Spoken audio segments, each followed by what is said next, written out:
প্রিয় মাধ্যমিক বন্ধুরা, 2025-এ যারা এক্সাম দিচ্ছ আর মাধ্যমিক ম্যাথে পাস করব কিনা এই নিয়ে যারা ভয় পাচ্ছ, সত্যি সত্যি কিন্তু এই ভিডিও পর্বে এসে তারা বেঁচে গেলে।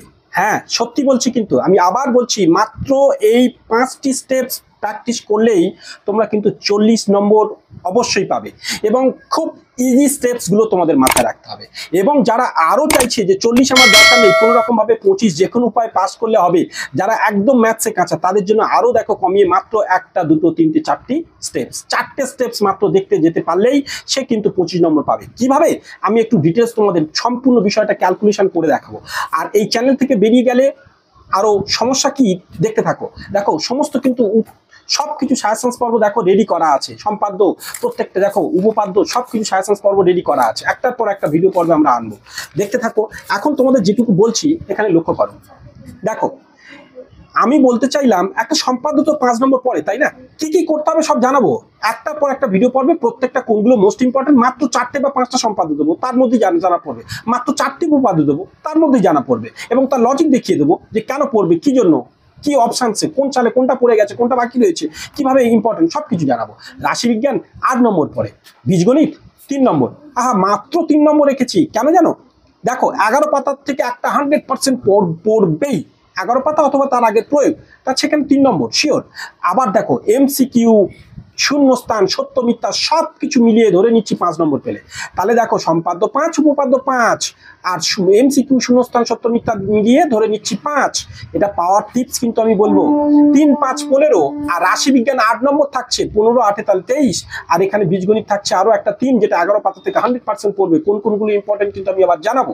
তাহলে আচ্ছা, যদি বিশ্বাস না হয় তোমরা বিগত বছরে পড়ে যাওয়া দেখো, এই যে 3 নম্বর থেকে একটা 100% তোমাদের পড়েছিল, তার প্রমাণ হিসাবেও তুমি এখানে দেখতে পারো। এই যে ম্যাথটা পড়ে আছে, এটা পড়বেই একটা 3 নম্বর 100%, ঠিক আছে? এইখানে এইরকমই তোমাদের রুলস। তো দেখো সম্পাদ্য বাকি সব স্টেপগুলো পড়বে, তাহলে টোটাল হয়ে গেল 26। দেখো ধরে নিচ্ছি কোনো স্টুডেন্ট রাশিবিজ্ঞান এই 8 নম্বর দুটো পারলো না, রাশিবিজ্ঞান সহজ হয় বলে বসিয়েছি, কোনো একটা পারলো, তাহলে 4 নম্বর কমে এলো, তাহলে তার হয়ে গেল কত? 4 নম্বর কমে গেলে 22 পেলো। এইবারে তার প্রজেক্ট আছে এখানে দেখো, এবার হাইট অ্যান্ড ডিস্টেন্স কেউ একটা 5 নম্বর শিওর থাকছে, কেউ যদি এটা পারো তাহলে আরো তো নম্বর বেড়ে গেল, তার অ্যাকচুয়ালি 100% হবে, তাই না? আর প্রজেক্টে 10-এ 10, যদি 10 না দেয় কিছু কম দিল। ধরে নিচ্ছি কোনো স্টুডেন্ট এই স্টেপসগুলো কিছু কিছু মিস করে গেল, পারেই না। ধরে নিচ্ছি হাইট অ্যান্ড ডিস্টেন্স পারে না, তাহলে এখানে 5 নম্বর কমে গেল। ধরে নিচ্ছি এই বীজগণিতটা পারলো, এখানে সম্পাদ্যটা পারলো 5, এখানে উপপাদ্যটা তার জানা পড়লোই না 5, রাশিবিজ্ঞানে একটা পারলো, 4, 5, 9, বীজগণিত একটা পারলো, 12, এই MCQ কোন রকম ভাবে ফ্রেন্ডসদের থেকে কিছু কিছু মিল করালো, 12, 5, 17, ব্যাস। স্কুল থেকে বাকি যদি তোমার 10 দেয় 27, 8 দিক, তাহলে তো হয়ে গেল, তাই না? অর্থাৎ কে বলেছে তোমার অঙ্ক ভয় পেতে হবে? এইগুলোই। আর একেবারে কেউ তারপরেও যদি কাঁচা হয়, এই দেখা আছে সম্পাদ্য 5, রাশিবিজ্ঞানে একটা পারলো, MCQ ফ্রেন্ডসদের থেকে 5 নম্বর ক্যারি করতে পারলো, বীজগণিত ওই 11 পাতা পড়বে বলছি যেহেতু, তাহলে সারা এখনো 4-5 মাস পরীক্ষা বাকি আছে, তাহলে এটা এই একমাত্র 11 পাতার ম্যাথসগুলো, তার আগের প্রয়োগগুলো কেন প্র্যাকটিস করবো না আমি? তাহলে এইভাবে টোটাল যোগ করলে 17, আর ধরে নিচ্ছি প্রজেক্ট তার 8 দিল, তাহলে 25।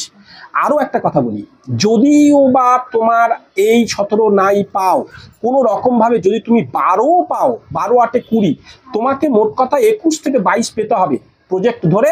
আর তুমি ধরছি 12 থেকে 14 তুমি লেখা পেলে, 12 পেলে, স্কুল থেকে 10 দিল 22, ধরো 14 পেলে, স্কুল থেকে 8 দিল, বুঝতে পারছি, তাহলে 24। কোনো রকম ভাবে 21 থেকে 22 যদি তুমি পেয়ে যাও প্রজেক্ট ধরে, তাহলে তোমার কিন্তু পাস দেখিয়ে দেওয়া হয়।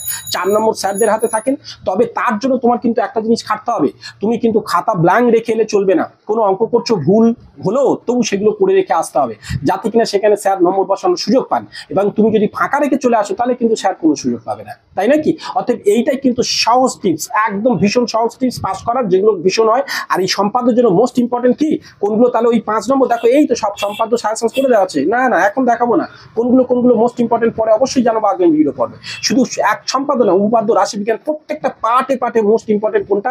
এবং শুধু তাই নয়, বিগত বছরে 2017 সালের পর থেকে প্রশ্নগুলো বিশ্লেষণ করে আগামী বছর কি পড়েছিল, কি পড়তে পারে, বিগত বছরে কি পড়েছে, সব ডিটেলস কিন্তু তার করে রেখেছি। চলো তোমরা এই টিপস অনুযায়ী এখন থেকে ফলো করতে থাকো। আমি আগামী ভিডিও পর্বে একটার পর একটা সাজেশন পর্ব নিয়ে আসছি, প্রত্যেকটা সাবজেক্ট, শুধু এই সাবজেক্ট নয়। অবশ্যই তোমাদের সাথে থাকবো আমি, তোমাদের প্রিয় নিজন স্যার। তোমাদের সমস্যা সমস্যাগুলো কমেন্টসে জানাও। হ্যাঁ, আবার বলছি, কমেন্ট সেকশনটা ভীষণ জরুরি 2025 সালের জন্য। যার কোনো সমস্যা হবে কমেন্ট সেকশনে জানাও, জানাতে দ্বিধা করো না। আমি প্রত্যেকটা সময় বুঝে তোমাদের তার উত্তর দেওয়ার চেষ্টা করব বা সে বিষয়ে ভিডিও আনার চেষ্টা করব। সাথে থাকো, বেস্ট অফ লাক অবশ্যই। ও হ্যাঁ, চাইলে আমার সেকেন্ড চ্যানেল একাডেমিয়াতে চলে যেতে পারো, কিন্তু ডেসক্রিপশন বক্সে তার লিঙ্ক দেওয়া আছে, অথবা খুঁজে নাও, পেয়ে যাবে অবশ্যই। হ্যাঁ, ইউটিউবে সার্চ বাটনে গিয়ে @ নির্জন স্যার বললেই সেকেন্ড চ্যানেল চলে আসবে, NIRJANSIR। ব্যাস, চলো আপাতত এই পর্যন্ত।